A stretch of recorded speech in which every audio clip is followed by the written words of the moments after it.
Օգոստոսի 8, 2025 թվական Ամերիկայի Միացյալ Նահանգներ Սպիտակ տուն, ամերիկյան աստղերի կողքին հայկական եռագույնն ու ադրբեջանական կիսալուսինն էին, այստեղ նախաստորագրում էին խաղաղության պայմանագիր, վերջակետ կամ առայժմ գոնե միայն միջակետ դնելու հայ-ադրբեջանական շուրջ 30-ամյա հակամարտությանը։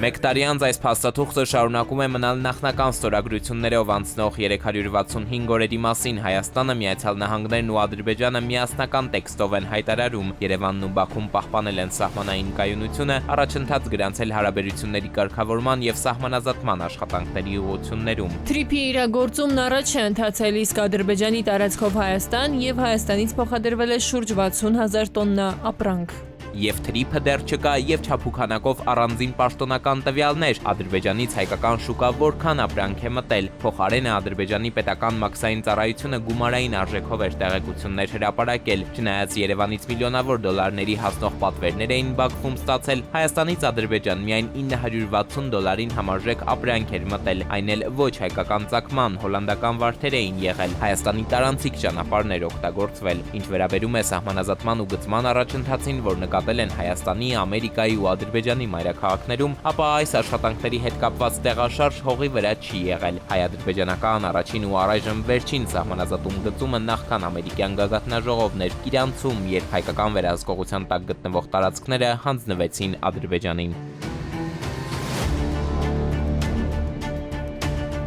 Երևանի հետ հարաբերություններ կարգավորող Բաքվում շարունակում են ապօրինաբար գերեվարված 20 հայերին ճաղերի մյուս կողմում դատված պահել 15 տարուց մինչև ցմահ ազատազրկման վճիռներով։ Թեպետ փաստացի հարցեր պարզելու գործընթացում եւս առաջընթաց են նկատում Փաշինյանի, Թրամփի ու Ալիևի կառավարություններում։ Իդեպ հիշենք, որ գերիների հարցով նախագահ Թրամփը նույն օգոստոսության գագաթնաժողովի մեկնարկից առաջ Նիկոլ Փաշինյանի հետ առանձնազրույցում խոստացավ խնդրել Ալիևին ազատ արձակելու 20 քրիստոնյաներին։ Խնդրեց, թե ոչ, մինչև այս պահը պաշտոնական տեղեկություններ չկան, գուցե խնդրել է իսկ Ալիևը մերժել։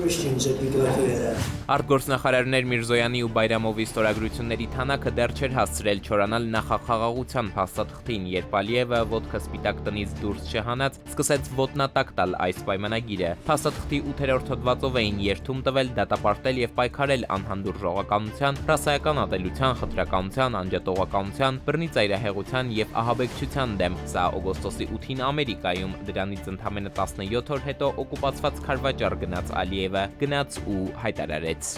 Հայ հասարակությունը հիվանդ է եւ ես սա բացահայտ ասում եմ։ Համաձայնագիր հոդված 4 կողմերը ձեռնպահ կմնան միմյանց ներքին գործերին միջամտելուց օգոստոսի 29 Բաքու զրույց Ալ-Արաբիայի թղթակցի հետ։